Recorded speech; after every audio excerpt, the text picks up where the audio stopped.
provide financial or other assistance to former prime ministers for their medical treatment abroad. Such requests are considered on an ad hoc basis. Since 2019 to date, only one such request for assistance has been received. In fact, the request was made on 6th of September 2021 by one Mr. Daneshwar Damri for and on behalf of Dr. Navin Chandra Ramgoolam, former Prime Minister, for the government to make an advance to meet the cost of the urgent medical evacuation of Dr. Ramgoolam to Delhi by a medical air ambulance. Mr. Damri also informed that the services of a local company, the Kalua Holdings Limited, had been secured for the hiring of a medical air ambulance for the airlifting of Dr. Ramgoolam from Mauritius to Delhi. In view of the fact that the patient is a former Prime Minister and was reportedly in critical conditions, the request was acceded to and arrangements were immediately made for payment by the State Bank of Mauritius Limited through Kalua Holdings Limited for the medical evacuation exercise. The financial assistance had been extended on the clear undertaking by Mr. Damri that he would reimburse the amount so advanced. The total amount involved in the medical evacuation stands at $156,675 US dollars. Thank you, Mr. Speaker. Can the Honorable Prime Minister inform the House whether the Labour Party has reimbursed the amount for the medical evacuation of their leader, or it was just the usual false promise?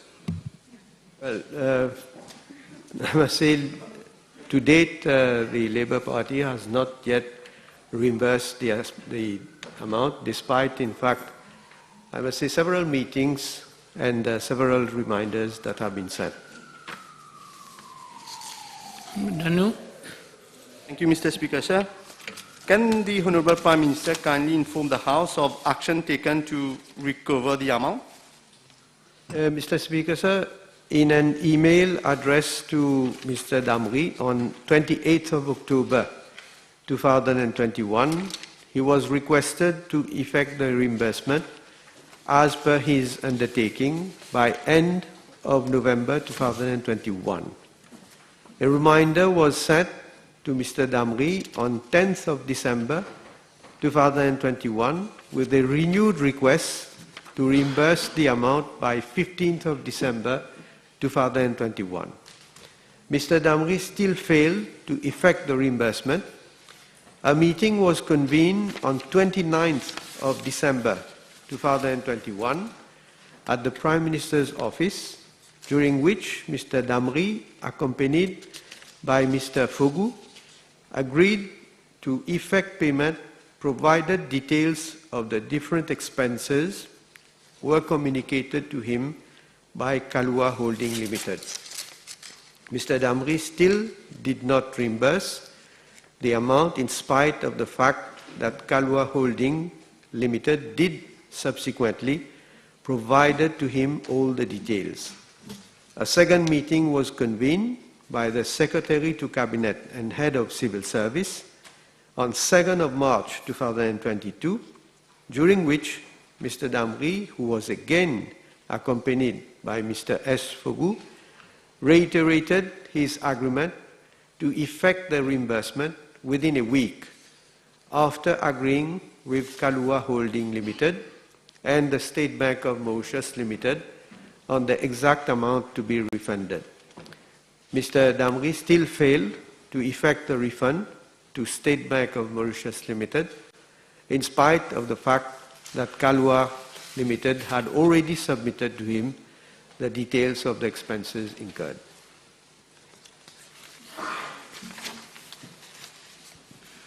Thank you, Mr. Speaker. Can the Honourable Prime Minister confirm if the undertaking to reimburse that amount was undertaken by the Labour Party or Mr. Damri? Because as far as I know, Mr. Damri is not a member of the Labour Party. Well, whether he is or not, what I can say is that it was not only him that had given an undertaking. In fact, I don't want to go into the numerous public statements that have been made by members of the Labour Party, namely Honourable Asia Vaden, Honourable Shakil Mohammed, and others who have publicly stated that they would be reimbursing government and that this will be done shortly, and each time it will be done shortly. But as I have replied to an earlier supplementary question, so far there has been no reimbursement. Any further question? So we move on to Assistant Clerk.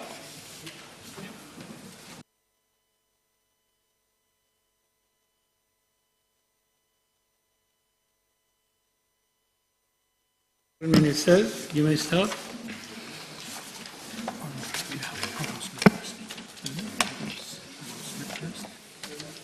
So I gather some people, some honourable members have withdrawn their question. The table has been advised that PQs B730, B732, B735 and B745 have been withdrawn. Honourable Deleb. Thank you, Mr. Speaker, sir. B733. Mr. Speaker, sir, oral health is a key indicator of overall health, well-being and quality of life. A bad oral health encompasses a range of diseases and conditions that include dental caries, periodontal disease, tooth loss, oral cancer, orodental trauma, and birth defects such as cleft lip and cleft palate. Oral lesions for certain general illness like autoimmune illness, autoimmune deficiencies and infections are frequent and help to diagnose those general illnesses. My ministry is committed to the improvement of oral health, primarily in children, through the prevention of oral diseases. In this connection, the Prime Minister has launched a 5-year National Action Plan for Oral Health 2022-2027 on 1st June 2022, with the objective of reducing the incidence and prevalence of oral diseases. The action plan is guided by the recommendations made by the World Health Organization and aims to transform the oral health services from a disease-based curative model towards a preventive model. Moreover, the formulation and implementation of this action plan and a robust surveillance system for oral diseases will reinforce towards achieving a universal health coverage. Mr. Speaker, sir, in the context of the Oral Health Month held in June 2022, my ministry has organized a promotion campaign and it has conducted the following activities: distribution of 76,000 oral health kits to all primary school students, including SEN schools, that is the special education needs schools, and Cette schools, that is zone d'éducation prioritaire schools in Mauritius, which has already started and will last for the next 6 months, and distribution also in Rodrigues will be soon organized. Oral health talks are being organized in the school by a dental surgeon and a senior dental assistant, along with proper toothbrushing techniques, and broadcasting of oral health clips to sensitize the population about the importance of good oral hygiene and oral health talks are being conducted by dental surgeons. Mr. Speaker, sir, with regard to the measures taken for the decentralization of the dental services, I wish to inform the House that the new dental clinics have recently become operational at Béjutombeau Community Health Center, Sainte-Croix Community Health Center, and a second dental clinic has been opened at Goodlands.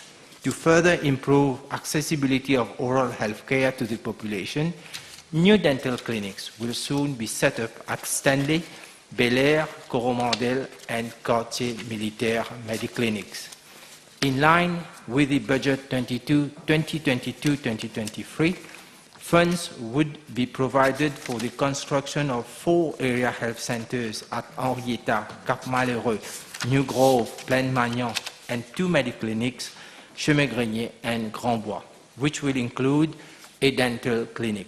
Moreover, my ministry will send a mobile dental caravan every month at Chamarel Community Health Center to provide dental services to the inhabitants as from 18th July 2022. By August 2022, most of the part-time dental clinics will be operational on a full-time basis. Thank you, Mr. Speaker. Thank you, Mr. Speaker, sir. Can the Honourable Minister inform the House about the different services currently offered concerning oral health in the public health sector? Thank you. Mr. Speaker, sir, the free health services in the public sector is to fully strengthen and enhance the quality of care, and it's an emphasis being placed as a patient-centered services. So the Ministry offers a comprehensive oral health package, which includes the oral health promotion, that is a preventive side, the general oral health services.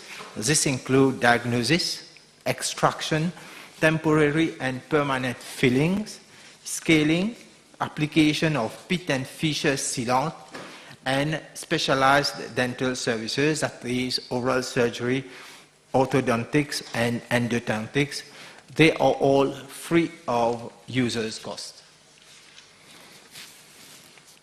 Thank you, Mr. Speaker. Sir, can the Honourable Minister inform us about the number of dental surgeons and assistant dental surgeons currently working in the public health sector? Mr. Speaker, sir, the number of dental surgeons in the public sector is 60. Number of dental assistants being 76, and there are, in the different regions, regional dental superintendents. That is, in the 5 regions, we have 5. Any other question? So we move to the next item. B734. Mr. Speaker, sir, iron and folic acid deficiencies can lead to anemia, which has important consequences for human health and development. Anemia, even in the mild and moderate forms, can negatively impact on the quality of life of women as well as on learning capacity of the young. For pregnant women, this can lead to extreme fatigue, decrease the growth of the baby during the fetal development, and more importantly, this can lead to major risk of premature birth. Folic acid is a vitamin. Its deficiency can cause peripheral neuropathy, mental confusion, and depression. During the early stage of pregnancy, folic acid is essential for development of the brain, spinal cord, and skull. Ensuring sufficient levels of folate in women prior to conception can reduce neural tube defects. Neural tube is a basic component which will form the brain and spine in the early phase of after conception.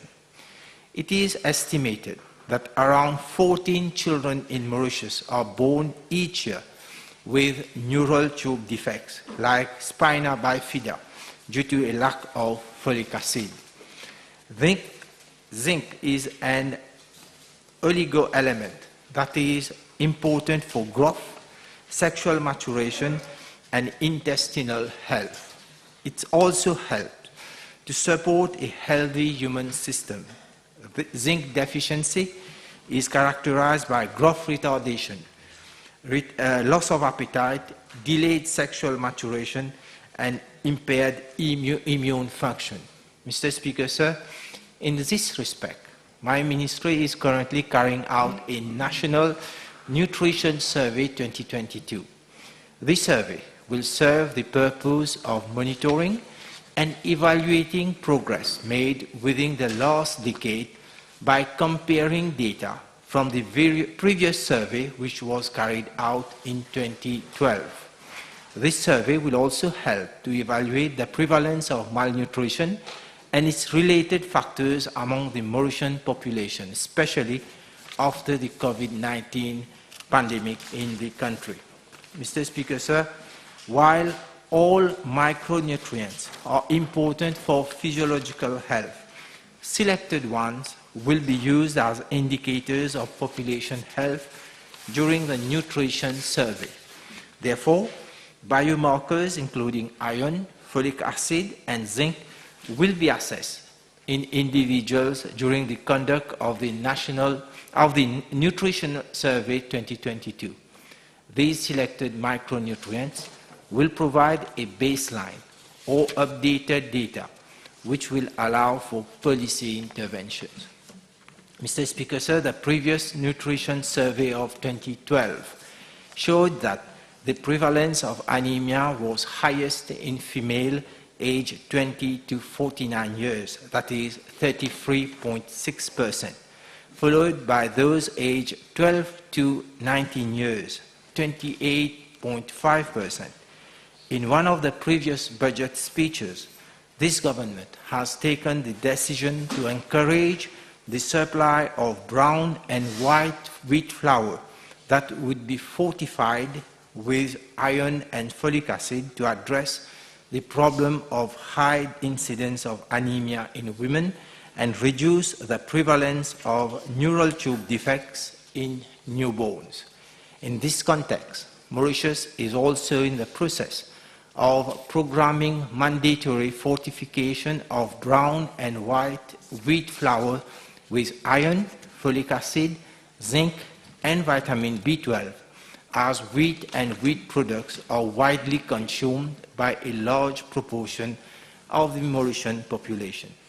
In order to set up a food fortification program relevant to our local context, my ministry has sought technical assistance from the Southern African Development Community, that is SADC.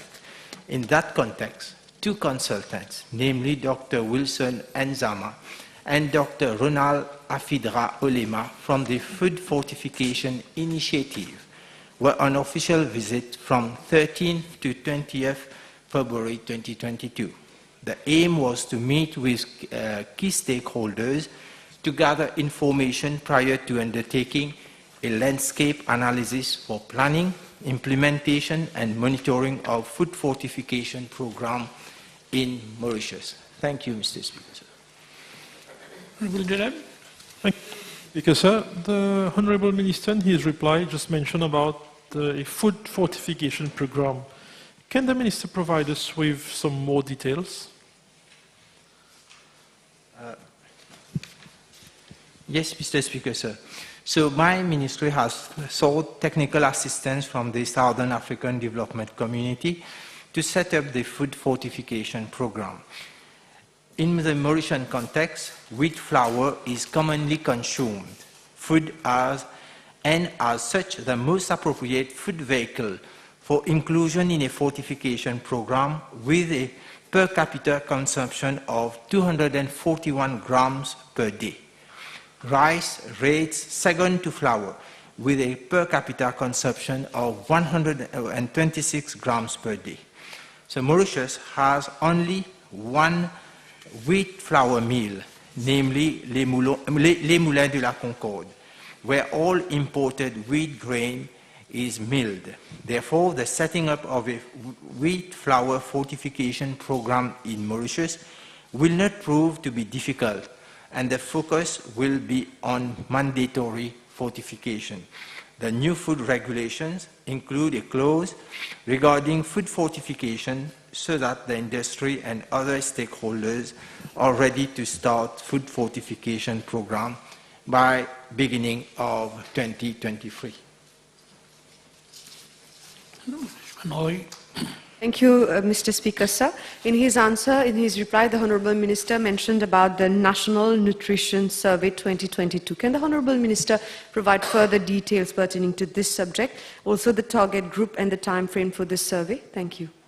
Yes, Mr. Speaker, sir. So the Mauritius Nutrition Survey 2022 will be conducted by the Ministry of Health in collaboration with international institutions like Monash University, Melbourne, Australia, University of Helsinki, Finland, Umeå University Hospital, Sweden, and the Imperial College, UK.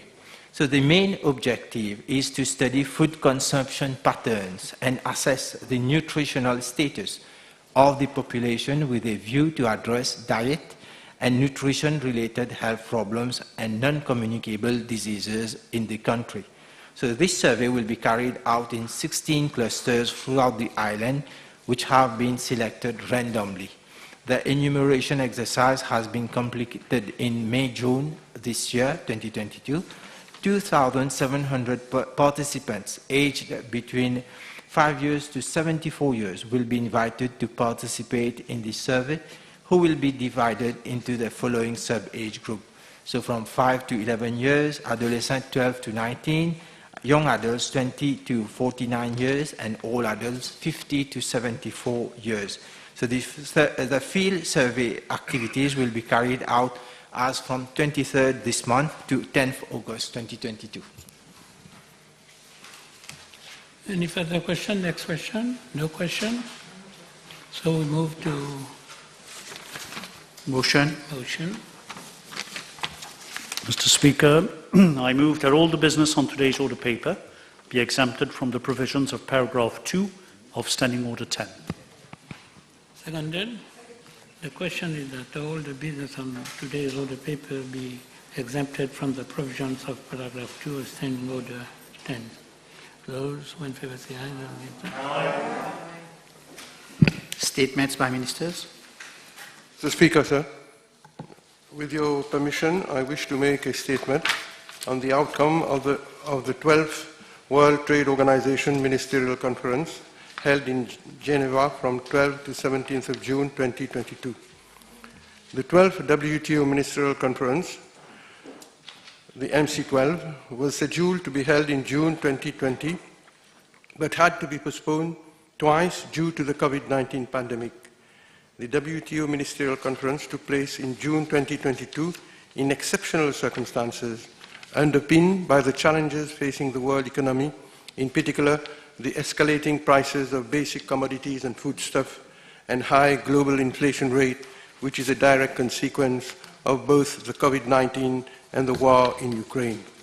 In my pre-recorded address to the plenary session of the WTO Ministerial Conference, I emphasize the impact of the above-mentioned challenges on net food importing developing countries, the NFIDCs like Mauritius, and the need for the conference to frame responses to address them. I also propose that a special desk be set up at the WTO to examine issues confronting the small island developing states, the SIDS, and to propose solutions as appropriate. Concerns raised by the developing and low-income countries regarding the inequitable access to vaccines influence the discussions. MC12 discussed several major issues. The first outcome of MC12 is the ministerial declaration on the WTO response to the COVID-19 pandemic. The ministerial conference reaffirmed the commitment of members not to impose unnecessary barriers to trade or to disrupt supply chains, and to exercise due restraint with regard to the import of export restrictions. The WTO was mandated to monitor and report on progress achieved in the phasing out of export prohibitions or restrictions. It was further agreed, sir, to expedite the implementation of trade facilitation measures to prevent bottlenecks at the ports, airports, and to strengthen regulatory cooperation and coherence among the member states. Second, on the issue of fisheries subsidies, after intense and protracted discussions, it was agreed that no member state shall grant or maintain any subsidy to a vessel or operator engaged in illegal, unreported, or unregulated fishing or fishing-related activities in support of IUU fishing. It was further agreed not to grant or maintain subsidies for fishing or fishing-related activities regarding an overfished stock with a transitional period of 2 years for developing and least developed countries. Agreement, however, Mr. Speaker, sir, could not be reached on subsidies that contribute to overfishing and overcapacity in view of the diverging interests and positions not only between the developed and developing countries, but also among the developing countries themselves. It was hence decided that discussions on this outstanding issue would continue with a view to reaching a comprehensive agreement on fisheries subsidies within 4 years. Should members fail to do so, the agreement reached would be terminated unless the WTO General Council agrees otherwise. Thirdly, the MC12 agreed to take concrete steps to facilitate trade and improve the functioning and long-term resilience of global markets for food, agriculture, fertilizers, and other agriculture production inputs. It was further agreed not to impose export prohibitions or restrictions in a manner inconsistent with WTO rules and to exempt foodstuffs purchased for non-commercial humanitarian purposes by the World Food Programme from any form of export prohibitions or restrictions. Members also agreed to have a dedicated work programme to consider the needs of the least developed countries and of the net food importing developing countries like Mauritius, aim at increasing their resilience in responding to acute food instability, bolstering food production, and addressing food security. Fourthly, sir, MC12 discussions also focused on a proposal by several WTO members led by India and South Africa for a temporary waiver from the WTO trade-related aspects of intellectual property rights, the TRIPS agreement to allow member states to produce vaccines that are protected by a patent. The Ministerial Conference agreed to the TRIPS waiver for a period of 5 years for the production and supplies of COVID-19 related vaccines for domestic consumption and exports. Discussions will, however, continue on the possibility of expanding the scope of the waiver to cover diagnostics and therapeutics. Fifth and lastly, sir, ministers agreed to initiate discussions aimed at reforming the WTO system so that it responds effectively to the challenges facing the world economy. It was decided that the discussions should be transparent, inclusive, and should take place under the aegis of the General Council on the basis of proposals from member states. I thank you, Mr. Speaker, sir. Before moving to the next item, Public bills, first reading. public bill first reading, I would ask the Deputy Speaker to take over.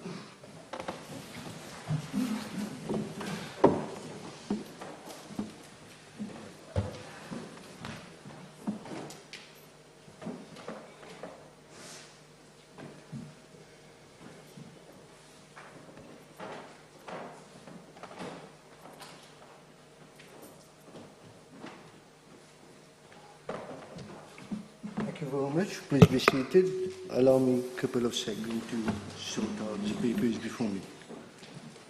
Mr.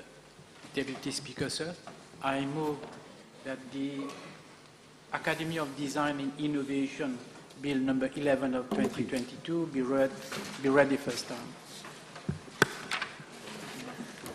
Give me a second, please. Allow me to go through my papers.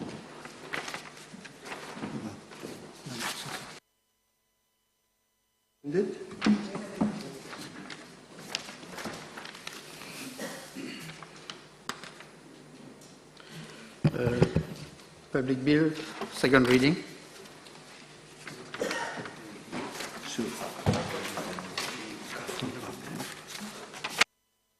Do you understand? Thank you, Mr. Deputy Speaker, sir. First, let us set the scene on this food bill before coming in the gist of our discussion. As the world population continues to grow, much more effort and innovation will be urgently needed in order to sustainably increase agricultural production, improve the global supply chain, decrease food losses and waste, and ensure that all who are suffering from hunger and malnutrition have access to nutritious food. Many in the international community believe that it is possible to eradicate hunger within the next generation and are working together to achieve this goal.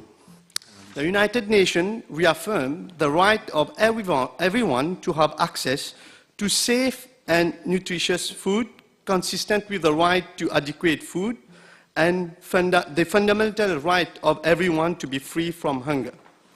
The Sustainable Development Goal to end hunger, achieve food security and improve nutrition and promote sustainable agriculture, SDG 2, recognize the interlinkages among supporting sustainable agriculture, empowering small farmers, promoting gender equality, ending rural poverty, ensuring healthy lifestyle, tackling climate change and other issues addressed within the set of the 17 Sustainable Development Goals. Agricultural system worldwide must become more productive and less wasteful. Sustainable agriculture practices and food system, including both production and consumption, must be pursued from a holistic and integrated perspective. Mr. Speaker, sir, Deputy Speaker, sir, land, healthy soil, water and plant genetic resources are key inputs into food production, and in their growing scarcity in many parts of the world, make it imperative to use and manage them sustainably. Boosting yield on existing agricultural lands, including restoration of degraded lands through sustainable agriculture practices, would also relieve pressure to clear forests for agricultural production. There are many elements for traditional farmer knowledge that, enriched by the latest scientific knowledge, can support productive food system through sound and sustainable soil, land, water, nutrient and pest management, and the more extensive use of organic fertilizer.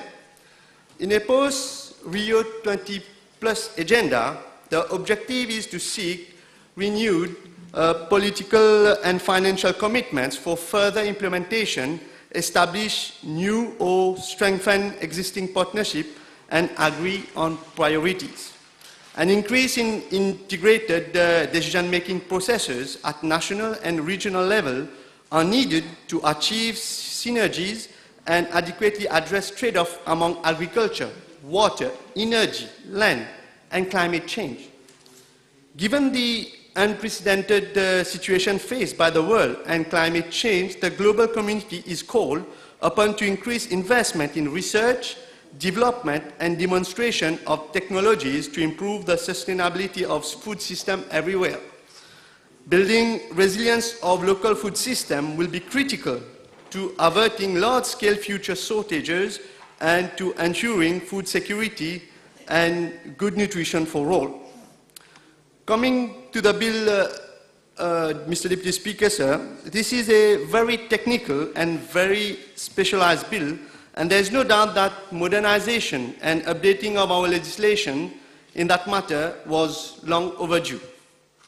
The Food Bill 1998 can no longer cope with the emerging challenges and the new changes occurring in the field of food technology, food consumption, patterns, and quality assurance. There are issues of interest to the nation that go beyond political affinity. Food safety is one of them, as it impacts on the livelihood of every citizen. As responsible policymakers, we need to ensure that there is a proper legal framework and business environment for dealing for dealings that concern food. And therefore, while I welcome the new food bill, I also look forward to the contribution from members of the Assembly on both sides of the House with a common aim of safeguarding our people, though that today, we don't have the opposition today. Mr. Deputy Speaker, sir, recent disease outbreaks, whether it be the COVID-19, the foot and mouth diseases, or the avian flu, they all clearly demonstrate how humans can fall victims of microbial contamination. Moreover, there are also at times, unfortunately, some unscrupulous businesses who overlook food safety and tempted to market expired products. One of such cases was luckily averted in 2020 by the Public Health and Food Safety Unit when 28,310 kilograms of meat that were improper for consumption was seized. I'm therefore appreciative that the food bill is being introduced so as to reinforce our existing legislation. While the food bill depicts conditions allowing marketing of food for consumption, my appeal to food businesses is not to limit themselves to the law. I think businesses must embrace the spirit of the law and just should, by their own voluntary action, go the extra mile in ensuring that the food they provide to our citizens are safe, devoid of contaminants, whether organic or inorganic. Here I strongly appeal that they should all have a traceability system in place so that we can identify every actor across the chain as well as every practice that the food has been subjected to. To this end, I also invite my colleague ministers to ponder on coming with a law for traceability of foods from farm to fork as far as it may be applicable, including for imports.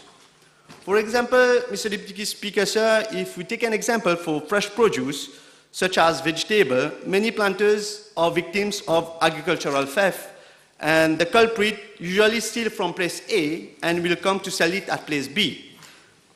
Many people will not know if this vegetable is stolen, and they will buy it sometimes at very low price, not as per the market rate.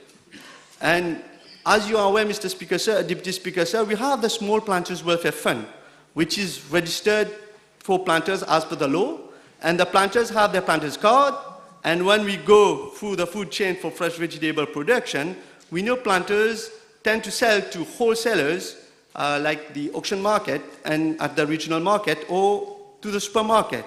These can be traceable. And if we have the proper law for traceability, where the wholesaler will need to give a receipt to the planter selling to him, and then the wholesaler will sell the vegetable seller, which is usually registered with the local authorities, that is municipalities or even district council. And we also have a BI number from the Register of Companies. As I'm saying, Mr. Deputy Speaker, sir, it is very easy to trace these products, and they will also help to combat agricultural theft. But we will need actors from each relevant ministry to play their role. Mr. Speaker, sir, we all agree on health matters. And therefore, last week, I have been very sensitive to what Honorable Joanna Béranger said, in particular, the correlation between cancer and pesticide.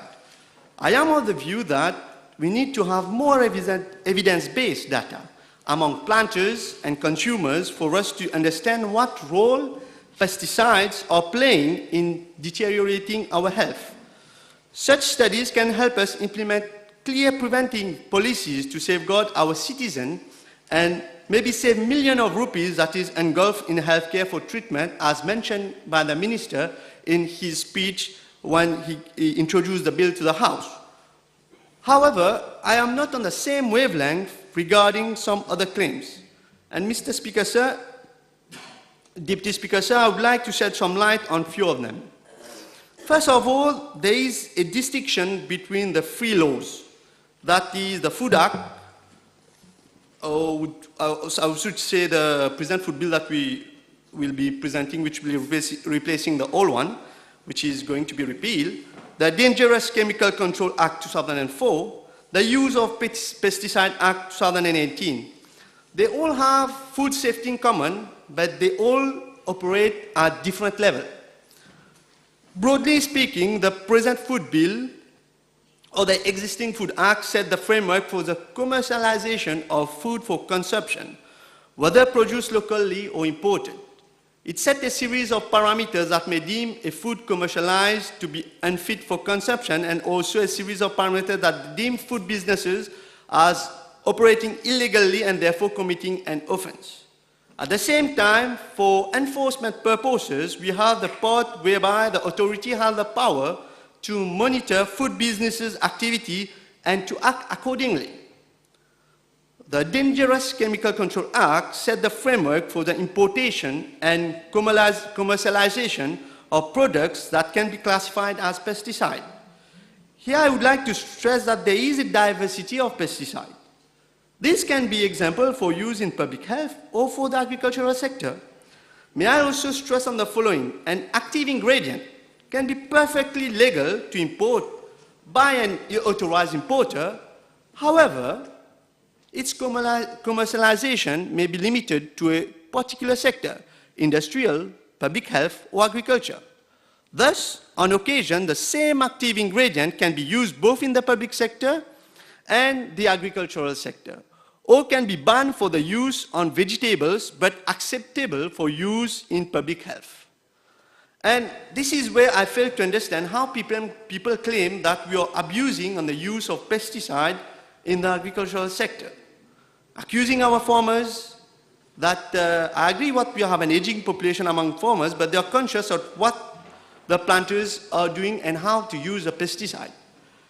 Mr. Speaker, Deputy Speaker, sir, if you have a look at the Digest of Agriculture from State of Mauritius regarding the section on imports of agricultural inputs, you will find that the items have been categorized into fertilizers, insecticides, fungicides, and herbicides. Regarding the use of the Pesticide Act 2018, I should say we should thank Honorable Mahen Siratan when he was Minister of Agriculture for bringing such a bill, because we should thank this government for having a vision in the future, and also I will explain why I'm saying that. There is no indication as to whatever they have been used for food crops, ornamental, sugarcane, or turf. Could it also be the same active ingredient being used in the public health? I believe that State Mauritius should collect and present distinct data for crop protection products for food crops, ornamental, sugarcane, turf, and public health. This thus is a priority to ensure speculation on the matter, because I remember Honorable Utim saying about the consumption of pesticide and herbicides that are being overused by Mauritius. But if we will have these data, then we can have a better distinction and better understanding. It is then only then that we will know how much is being utilized by each subsector. In addition, let us also not forget that we are self-sufficient in fresh vegetables.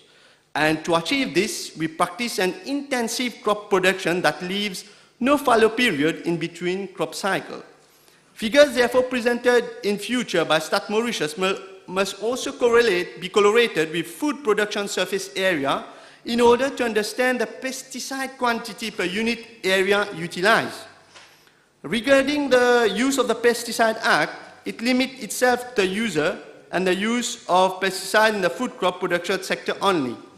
It fills a void where previously anyone could apply pesticide, but with enactment of this law, only trained people having obtained a certificate, for example, from the FARE, are allowed to use or to spray pesticide. This modality looks at a critical aspect whereby people who are using pesticide are empowered, knowledgeable, and know what they are spraying, for what purpose and how this activity is to be done. This is also a preventive way to curb the abusive use of pesticide.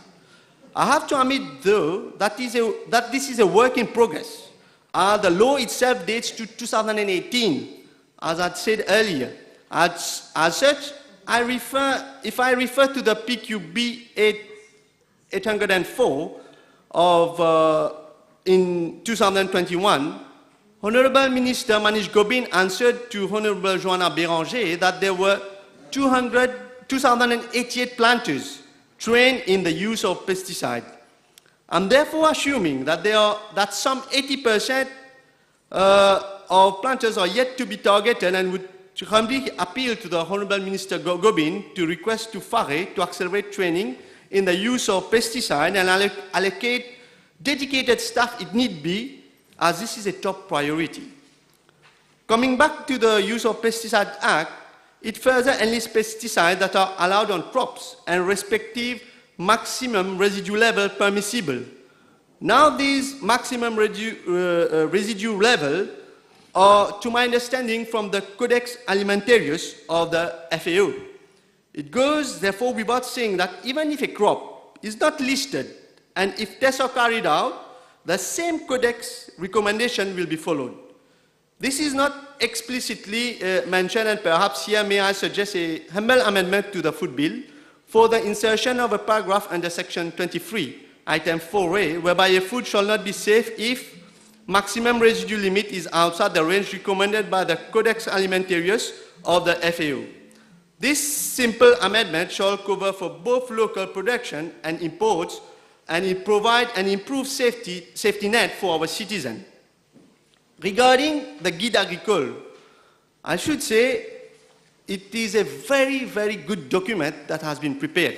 The latest one was published in 2019 by FARE when Minister Mahen Siratan was still Minister of Agriculture, and we should commend that work that has been done. Allow me to congratulate the Minister and to congratulate the people who work on this. Clearly, it's a visionary document that bridges agroecology and biofarming. Mr. Deputy Speaker, sir, as you may be aware, I have done my studies in agribusiness at bachelor level, and I have also worked for the Small Farm Planters Welfare Fund for 5 years. And thus, this gives me great pleasure to see how this document, when I went through this document, how it has been worked well for our planting community, and with the vision that we have to move the planters and the farming community to agribusinesses, and this will help forward for the vision that we have. Thus, any person feeling comfortable with agroecological practices can adopt the good agricultural practices mentioned in the book and move towards biofarming. Besides, to my understanding, it's the first time that there has been much of work and focus in recommending bioalternative for pest and disease control. Be it in terms of farming practice, use of natural enemies, use of trap plants and repellent plants, or through the use of biopesticide. This book also showcases that we have staff with talent. They should be encouraged to be the engine to transform our Mauritius agricultural sector into one based on natural farming. And if one needs inspiration, one can look at India, where there are states that have banned the use of pesticide and where crops are produced under natural farming systems, such as the new introduction in the budget, the zero budget natural farming, which meant, and ask myself, why this farming system is not picking up in Mauritius? We don't have a prohibition for it, so why? Mr. Deputy Speaker, then I realized that the success of the zero budget natural farming lies in preparation of soil enrichers or crop enactment sprays, for which they use cow urine and cow dung. And you know, this one is going to be used, it's going to enhance the production, less use of pesticide, less use of herbicide, and it is natural and less costly, which will bring down the cost of production for the planter. Even if in a rainy season, these are drained and gone to our rivers, as compared to pesticide, it also helps to grow algae and other, it is very good for the fauna and flora. It's not noxious for our fauna and flora, whether it's in the sea, in our rivers. And this is where procedure in Mauritius is flawed.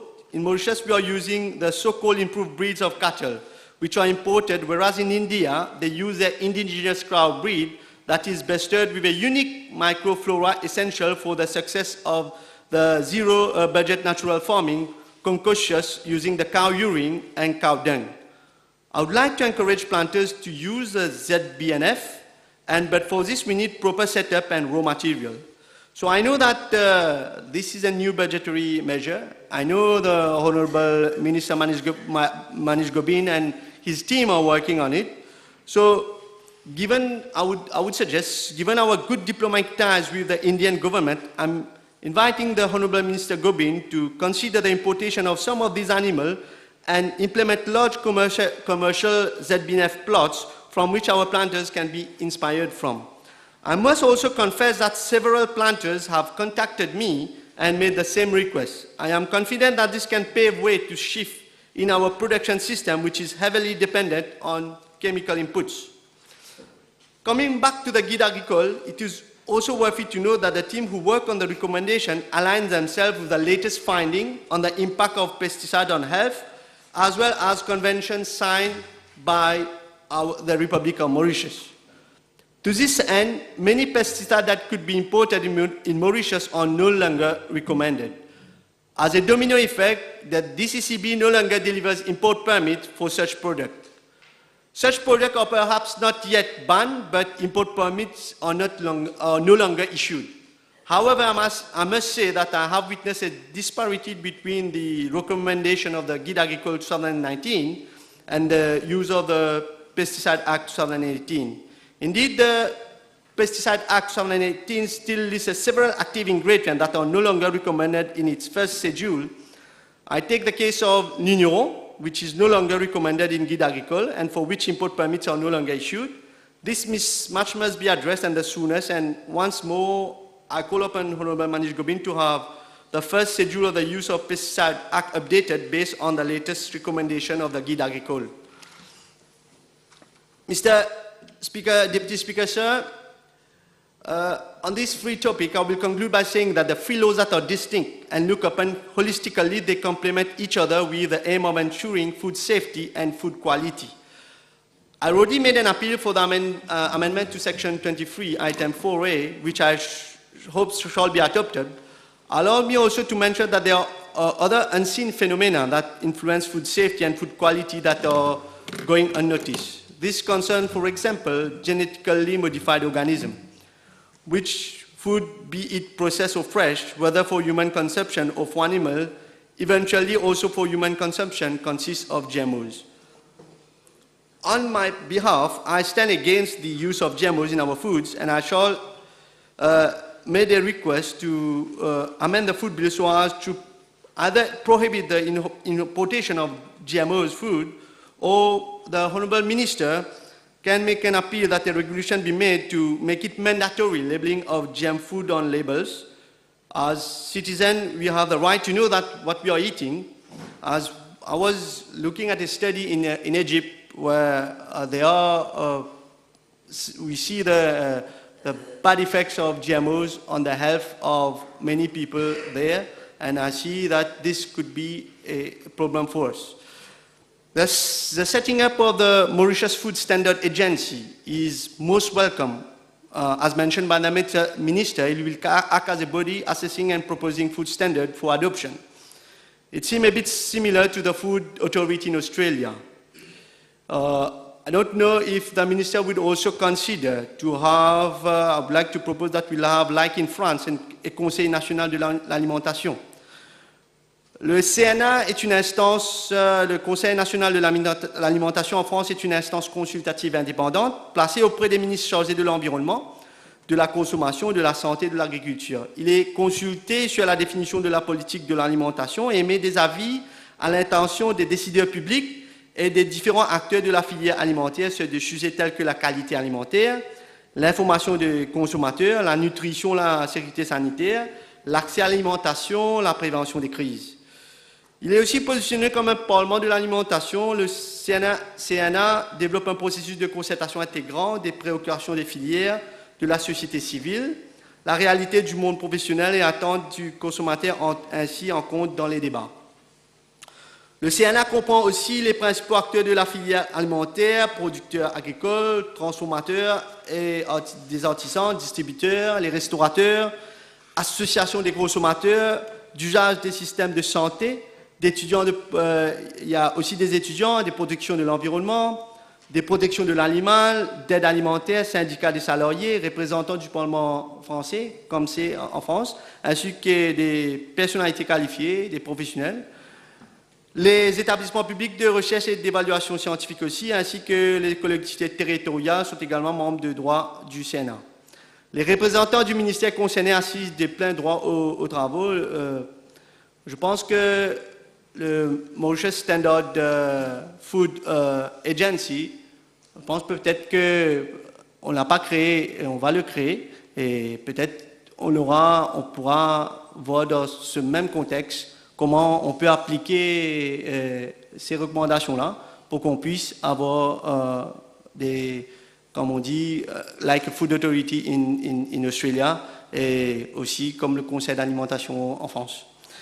Et, Mr. Deputy Speaker, sir, to end my intervention, I would like to refer to Sadhguru, who started a worldwide phenomenon with the Save Soil project. He said, let me quote, open quote, if we have any love for our children, we have to leave our soil and water in a better condition than they are now. Close quote, unquote. We therefore pledge, Mr. Deputy Speaker, sir, as a committed government, to fulfill a generational responsibility for ourselves, our children, and our children's children. Thank you, Mr. Deputy Speaker, sir. Thank you very much, Honourable Minister. Sera, please. Merci, Monsieur le Vice-président.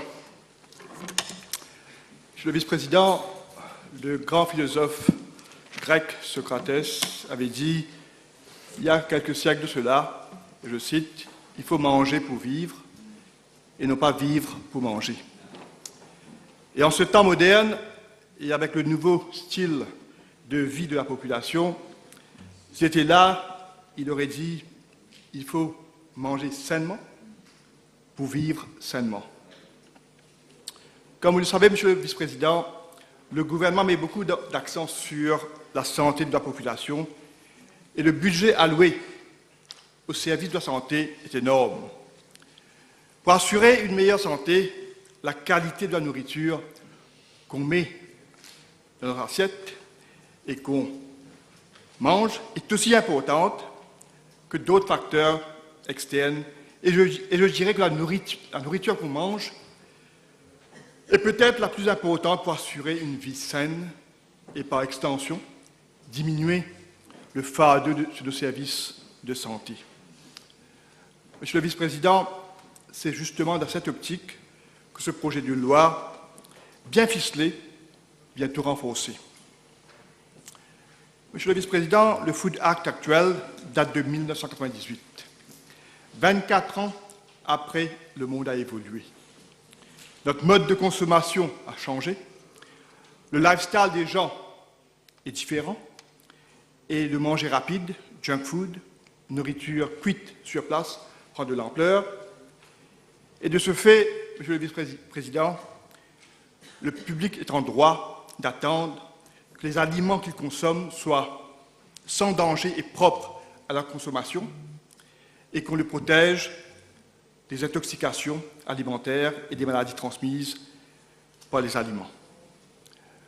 Monsieur le Vice-président, la provenance de la nourriture qu'on consomme peut être d'origine végétale ou animale, produits sur terre ou des fruits de mer, des produits frais ou surgelés, des produits naturels ou transformés ou même synthétisés, des produits locaux ou importés, des produits OGM ou non OGM, des produits cuits, crus ou même pré-cuits, nourriture préparée chez soi ou de l'extérieur, des slow food ou fast food, production conventionnelle ou industrielle, et ajouter à cela, Monsieur le Vice-président, la population aussi connaît une croissance phénoménale ces dernières décennies. Et la pression sur la production alimentaire est grandissante, à tel point que la sécurité alimentaire est un sujet de haute importance pour tout gouvernement. Monsieur le Vice-président, d'après la FAO, le Food Agricultural Organization, une agence des Nations Unies, 30% de notre production alimentaire est soit perdue ou gaspillée. Et le terme très utilisé, c'est food losses and food waste. Et en grande partie de ces pertes sont dues du fait que la nourriture est impropre à la consommation et souvent par manque d'hygiène. Et en même temps, la FAO prévoit une croissance de la demande de nourriture de l'ordre de 60 à 70% d'ici 2050, avec une population qui ne cesse de s'accroître. Et pour rendre la tâche encore plus difficile, Monsieur le Vice-président, la superficie de terre allouée à l'agriculture est en baisse. Et Monsieur le Vice-président, l'OMS trouve que la nourriture impropre peut contenir des bactéries nuisibles, des virus, des parasites ou même des substances chimiques qui causent plus de 200 différents types de maladies allant de la diarrhée au cancer. Une seule bouchée de cette nourriture contaminée peut potentiellement exposer une personne à une intoxication microbiologique ou chimique. Des milliards de personnes à travers le monde est à risque et l'OMS estime que 600 millions de personnes peuvent être malades après avoir consommé la nourriture impropre qui résulte en 420 000 décès. Monsieur le Vice-président, il ne faut pas non plus oublier le scandale de riz plastique en Chine, la viande de cheval vendue comme de la viande bovine en Europe en 2013 et les faux aliments halal vendus pendant des années en Malaisie. Voilà donc, Monsieur le Vice-président, dans le souci de répondre à cette nouvelle appréhension et exigence du jour que ce projet de loi vient à point. L'objectif même de ce projet de loi le résume clairement. A new Food Act to provide, inter alia, the modernization and consolidation of the laws relating to the safety and nutritional quality of food and for matters related thereto. Monsieur le Vice-président, safety and nutritional quality. Ces mots sont à bien retenir. Ce qui veut dire écarter tout danger de contamination alimentaire et offrir des qualités nutritionnelles. Désormais, Monsieur le Vice-président, il incombe aux opérateurs de ce secteur de s'assurer que les aliments proposés sont salubres et propres à la consommation. Donc, je félicite mon collègue le ministre de la Santé et du Bien-être, l'honorable docteur Jagatpal, de venir avec ce projet de loi qui donnera plus de moyens à son ministère afin de nous assurer que la nourriture que nous consommons est saine. Et pour ne pas répéter ce que les orateurs avant moi ont déjà canvassé, je vais m'en tenir à 2 points que je trouve essentiels pour atteindre l'objectif que ce projet de loi s'est fixé. D'abord, Monsieur le Vice-président, ce projet de loi vient étendre la définition d'article. Avec l'élargissement de la définition d'article, cela va permettre aux autorités d'être beaucoup plus en mesure d'avoir le contrôle sur le produit alimentaire de A à Z. L'étiquetage et le label et la publicité vont être mieux contrôlés. Pour moi, Monsieur le Vice-président, c'est peut-être là où il y a eu beaucoup d'abus, surtout parmi les consommateurs moins avisés. Donner des informations précises et le dosage sur les étiquettes des produits de consommation permettent aux consommateurs de faire un choix judicieux du produit. Toute information erronée sur une étiquette donnerait la possibilité à ce authorized officer de prendre des actions qui s'imposent. Mais avant tout, prendre des actions qui s'imposent, mais avant tout, Monsieur le Vice-président, la responsabilité incombe à celui ou celle qui met le produit en vente de l'enlever du point de vente. Alors pour moi, c'est primordial aujourd'hui que les informations qui sont données sur les produits vont permettre justement à mieux comprendre le produit que l'on va consommer. Et c'est là où, pour moi, donner ce pouvoir aux officiers du ministère de la Santé de faire enlever des produits qui sont incorrects par rapport au contenu du produit, ça va aider grandement à éviter tout risque que le produit ne relève pas exactement de ce qui est dit sur l'étiquette. Et la même chose par rapport à la publicité, Monsieur le Vice-président. La publicité des produits alimentaires. Toute tentative de publicité mensongère ne serait plus permise sous cette nouvelle loi. Et on sait combien, dans le passé, il y a eu des tentatives de faire croire ou d'inciter les consommateurs à acheter ou à consommer un produit qui ne reflète pas vraiment ce qui est promis dans la publicité. Donc, pour moi, encore une fois, aujourd'hui, on est en train de donner le pouvoir aux officiers du ministère de la Santé de pouvoir agir et agir d'une manière prompte, rapide, afin de faire respecter la loi. L'autre point que je voulais aussi faire ressortir est par rapport à la section 8 de ce projet de loi, Monsieur le Vice-président. Et cela concerne justement le pouvoir donné aux ce qu'on appelle des authorized officers. Dorénavant, ils vont pouvoir agir avec promptitude en cas de suspicion et éviter ou réduire le risque qu'un produit soit mis en vente. Et je pense que le pouvoir est suffisamment large pour décourager tout contrevenant éventuel à prendre de tels risques. Donc déjà, ils savent que c'est leur responsabilité et au cas où ils décident de faire fi de cette loi, les officiers du ministère ont tout le pouvoir de pouvoir intervenir à n'importe quel moment et d'arrêter ou de faire enlever ces produits.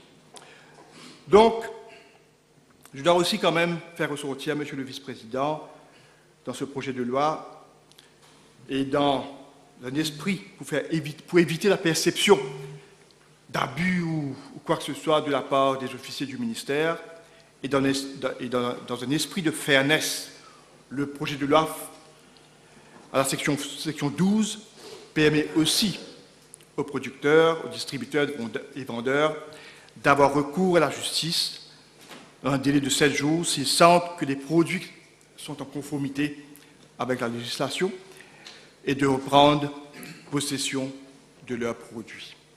Donc c'est autant de nouvelles choses qu'aujourd'hui ce projet de loi donne comme pouvoir aux officiers du ministère de la Santé, mais aussi à tous ceux concernés dans toutes ces activités liées à la production, distribution et vente des produits alimentaires, de pouvoir faire les choses convenablement. Alors, de ce fait, je voudrais encore une fois remercier le ministère de la Santé, le ministre lui-même et tous ses officiers d'avoir travaillé ce projet-là d'une manière très recherchée afin d'aujourd'hui répondre aux besoins du jour. Mais permettez-moi, Mr. Deputy Speaker, sir, to come back to a few points raised by some members of the opposition who intervened last week, especially Honorable Reza Outim and Honorable Joanna Béranger. They expressed quite some concern with regard to the use of pesticides in Mauritius. In fact, my good friend Honorable Danu touched on this, but I would like also to say a few words on this particular issue, because it's been said time and again here itself and also outside that in Mauritius we use a big amount of pesticides, and this is causing lots of problems, health problems, and also environmental problems to the country. I mean, it is true to say that we have always been an agricultural island, and one of the main crops that we cultivate here is sugarcane, and we have been cultivating sugarcane intensively, and to protect that crop, for years we have been using pesticides and other form of fertilizers to be able to optimize the production. And of course, the amount of pesticide used is quite significant. But I must say, this is something which is also our concern. I mean, not only the concern of the members of the opposition, but also we, this government, we are very much concerned about this. And I must say, since 2014, when the government led by the MSM came into power, we came with a number of initiatives to at least try to address this problem. And in fact, it was said by my good friend Honorable Danu just now, but I would like also to say, because I was myself the Minister of Agro-Industry and Food Security, and I can list a number of initiatives that we took to at least sensitize, train the farmers to do away with pesticides that are very harmful to the health of to start with for themselves as farmers, but also for the consumers and also for the environment. And the soil as well, because if you overuse pesticides, it destroys the richness of the soil. So a number of initiatives was taken in terms of, like I said, sensitizing the farmers to start with, in how to protect themselves, and also in terms of to make good use of the pesticides, because if you use the right dosage and you know how to respect the time it takes when you apply the pesticides and the time that you have to do the harvesting, then if the timeline is well respected, there is no risk that there will be residues in the products that you're going to harvest and that you're going to put on the market for consumption. So a number of, like I said, a number of initiatives were taken so that these, the issue of reducing the use of pesticides are being addressed. And I must say also, we are the one that came with that idea of promoting organic farming. And we came up with a number of schemes to allow farmers to shift from conventional farming to what we call organic and biofarming. And of course, to go through that transition phase, they call it smart agriculture. And like I said, since we are trying to promote also food security in this country, so we need to produce, and to produce we have to ensure that the crops are well protected against pests, against diseases, and being the tropical island, we are faced with those risks. So we have to make sure that we have alternatives products to protect their crops. So that's where we also introduce and make it more affordable for farmers to have access to biofertilizers. So these are kind of things that we have introduced to be able to counteract the issue of the problem of abusing chemical pesticides and fertilizers. And the other thing that we also did, Mr. Deputy Speaker, sir, is to create a biozone at Britannia, where to showcase to the larger farmers community how to go about and produce, to do biofarming. And we even created an organic village at Union Park. So to tell you the number of initiatives that we took in that, to that end. And of course, we introduced the Use of Pesticide Act that came the new legislation in terms of controlling further the use of pesticides, and also ensuring that the officers of the Ministry of Agro-Industry and Food Security have the power to go and to take samples in the farm and do the test. If the tests reveal that the level of residue of pesticide is above the level acceptable, then there's a kind of information notice that is issued to the farmers for them to make take corrective measures, and then to, if they repeat the same kind of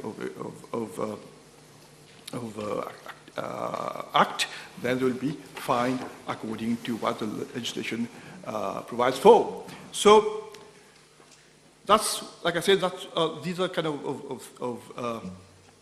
of initiatives that we took to address this problem of ensuring that at least food that are being produced locally are safe and consumers are protected. And also, I must say, because I think Honorable Joanna Béranger talked about the tests that are carried out are not published. But I can see, I myself had checked on the website of the ministry all the results of the tests carried out with regard to pesticides, tests for samples that are taken by the ministry and are tested, and the results are published and posted on the website of the ministry. The latest one dates to March 2022. So she mentioned that there hasn't been any publication of those results, and they were not publicly available. So that's not correct to say that. She also asked about whether the Pesticide Regulatory Office, whether it's functional. Of course it is. It is manned by one officer in charge and 4 other officers, and it is under the Food Lab Technology Office, and also the fund is available there. So I wanted just to give those information, because last time when they intervened, they showed some concern about pesticides. There was also one thing that they mentioned about was concerning the report of the FAO, that Mauritius is a big importer and consumer of pesticides materials. And I'm told that the Ministry of Agro-Industry and Food Security has informed the FAO that they were not comparing like with like, in the sense that they took the whole volume of pesticides that were being used here and not comparing with other countries where they took only the active ingredients from other countries. So I believe that this is going to be amended, and probably it will give a better picture of, when compared to other countries, how much we are using. So not to be long, Mr. Speaker, sir, I just wanted to again say that this bill comes at the right time, because it's going to address the problem that we are facing with regard to food safety, and giving all the powers to the officers of the Ministry of Health to be able to do their job correctly and to ensure that we as consumers, we are getting safer food in our plate, and this is going to help for our health. It has another, it addresses also some other problem because with regard to the cost of keeping our population healthy. It has a cost to it. It has an economic cost to it. So I'm sure it's also going in line with what we want to do is to reduce the budget of the Ministry of Health. If people are healthier, this is going to mean that we're going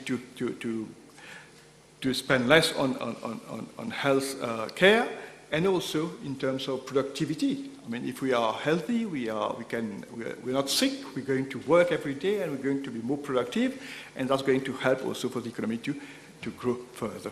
So let me again thank the Honourable Minister of Health and Wellness for having come forward with this bill, and I would like to wish him all the best, because I know he's been very much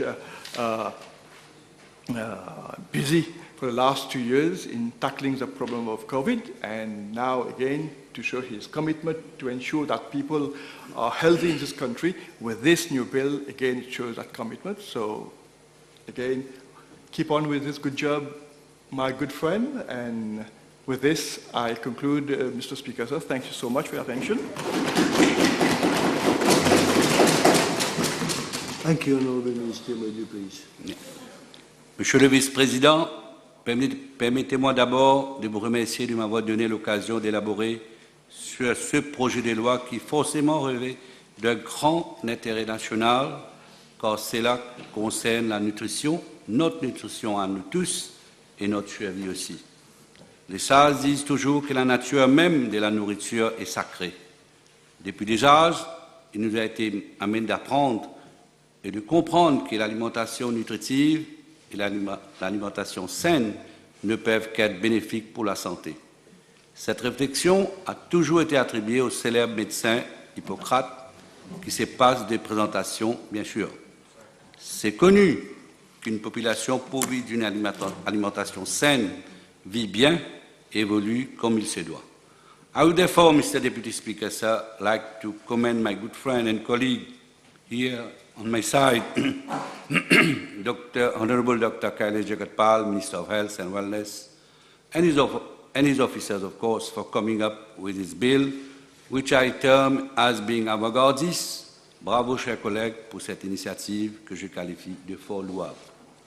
Monsieur le Vice-président, la santé publique, nous ne le cesserons de répéter, est la priorité des priorités au sein de ce gouvernement.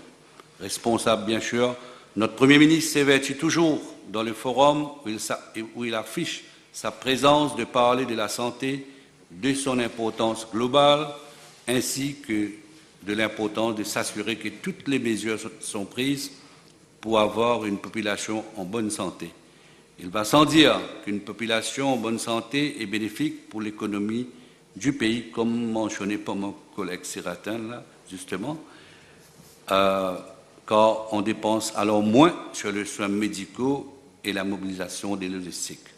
Ainsi, Monsieur le Vice-président, ce food bill qui abrogera l'actuelle loi est une nécessité à plus d'un titre. Il est en soi un élargissement même de la sphère de la réglementation et du contrôle de tout ce qui a trait à l'alimentation et par extension à la santé publique dans le plus large sens du terme. Mr. Deputy Speaker, sir, I have no doubt that this piece of legislation will help to provide for more effective and efficient protection for consumers against those who put our health at risk by dealing with food that is not only unfit for human consumption but also detrimental to public health. Above all, it will allow us to cope with the emerging challenges and new changes occurring in the field of food technology, food consumption patterns and quality assurance. Mr. Deputy Speaker, sir, as already mentioned, foodborne diseases affect human health and cause significant economic loss. As we all know, food is one of the essential basic human needs. It ensures the survival of human beings by providing the most needed energy, proteins, vitamins, and other minerals subject to its inherent qualities and safety. However, the consumption of contaminated foods can cause diseases and even death. Consequently, it is essential to ensure food safety and prevent foodborne disease outbreaks among the public. Hence, the food bill comes at an opportune time when the world, including Mauritius, is confronted with unprecedented sanitary and food safety challenges, and this bill will definitely help to prevent unwholesome and adulterated food from entering the domestic market. With a view to ensuring food safety, the food bill has been aligned to the international norms and standards recommended by the Codex Alimentarius and provides for the modernization and consolidation of existing laws relating to food safety and nutritional quality.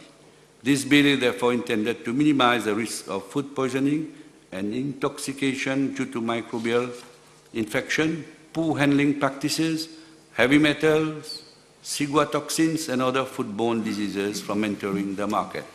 In short, Mr. Deputy Speaker, sir, the food bill will act as a tool to help improve the quality and safety of food offered for sale in Mauritius through registration of all food business operators, entrusting responsibilities to the food business operator, pre-market approval, imports control, procurement of samples and laboratory testing, seizure and destruction of adulterated foods, prosecution of defaulters, amongst others.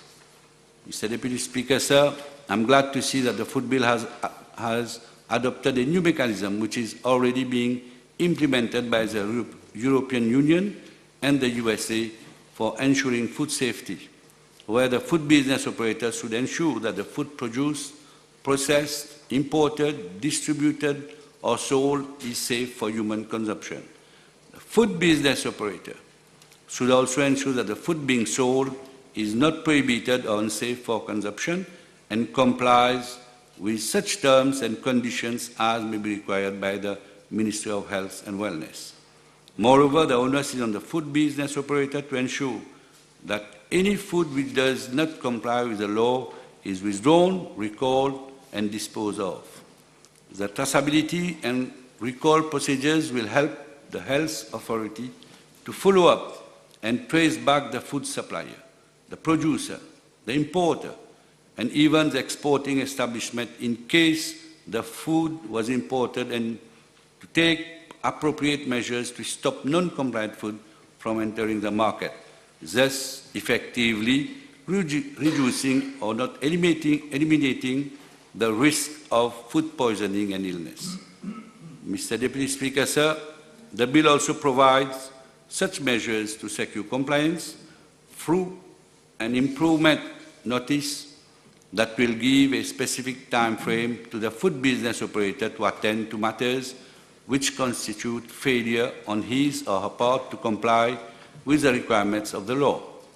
This provision in the law will help to prevent closure of food establishments and loss of jobs, and will also guarantee the production of safe food. Comme vous le savez, Monsieur le Vice-président, l'un des secteurs dont je m'occupe, en l'occurrence la pêche, est directement lié à la nutrition et donc à la santé de la population. Les Mauriciens, tout comme les milliers de touristes qui visitent notre pays, sont très friands des produits de la mer. Il est notre devoir de s'assurer que la qualité des produits de mer locaux, importés ou exportés, sont de bonne qualité. Mr. Deputy Speaker, sir, now I would like to talk on how the food bill directly impacts on the activities related to my ministry. The competent authority for seafood under my ministry has been set up to verify and certify fish and fish products intended for export through export authorizations. They also inspect and approve fish business operators for export to our main markets, namely the EU and USA. Various biological and chemical tests are carried out on the samples before they are exported to ensure their safety as per the regulations in force in the importing countries. Additionally, the import-export unit of the Fisheries Division controls and monitors the import and export of fish and fish products through permits and landing authorization at the ports of entry. The Import-Export Unit, which is based at the one-stop shop in the port area, works jointly with the Food Inspection Unit of the Ministry of Health and Wellness to ensure that, firstly, the fish and fish products are fit for human consumption. The consignment is accompanied by the health certificate issued by the competent authority of the exporting country. The food exporting establishment is approved and registered by the certifying authority. The fish and fish products are kept at the required temperatures. The products have been caught, handled, processed, packaged, stored, and exported under sanitary and hygienic conditions as recommended by the Codex Alimentarius, and the products comply with the microbiological norms specified in the condition for imports of fish and fish products, among others. The new measures provided in the food bill will enhance the control of both imported and exported fish to protect the health of consumers. All the consignments of fish and fish products imported into Mauritius are inspected at the ports of entry, and depending on the product, complete checks are effected at the time of unloading in the core rooms. The Fisheries Protection Service of my ministry carries out inspection at retail outlets and sale points to ensure that only good quality and safe fresh fish are entering the market for consumption. The Fisheries Training Extension Center provides training to fishmongers and fishers on fish handling, preservation and marketing with a view to empowering them to ensure production of good quality and safe fish for the Mauritians. The licenses issued to them to carry out the activities also enforce compliance with the Food Act as one of the conditions. Mr. Deputy Speaker, sir, on the whole, perishable food items such as fish and fish products require careful handling in accordance with the norms and standards recommended by the Code Alimentaire. Hence, the implementation of the food bill will no doubt ensure availability of safe and good quality food on the local market. This food bill will also provide confidence to foreigners in our export markets to procure food items, including fishery products originating from Mauritius. Monsieur le Vice-président, revoir de fond en comble les lois existantes pour les rendre plus modernes est un acte salutaire. Ce gouvernement est un gouvernement d'action, Monsieur le Vice-président. Le nombre de lois revues, revisitées à chaque fois que le MSM avec ses partenaires tiennent les rênes du pouvoir est impressionnant. Tout cela dans l'intérêt suprême de la population. Again, this food bill, Mr. Deputy Speaker, aims at protecting the consumers and compelling food operators to be more attentive to what is expected and to be responsible at all costs. The development of responsible skills is much needed in the field of nutrition so that at the end of the day, consumers have the right to safe and quality foodstuff. Mr. Deputy Speaker, sir, without a proper law, comme on dit, l'emporte-pièce est la pratique courante dans la préparation des mets, dans le food processing aussi. Or, ce projet de loi vient responsabiliser les opérateurs. La sévérité de la loi est tout aussi très importante si nous voulons atteindre l'excellence. Ce gouvernement ne veut rien faire à demi-mesure.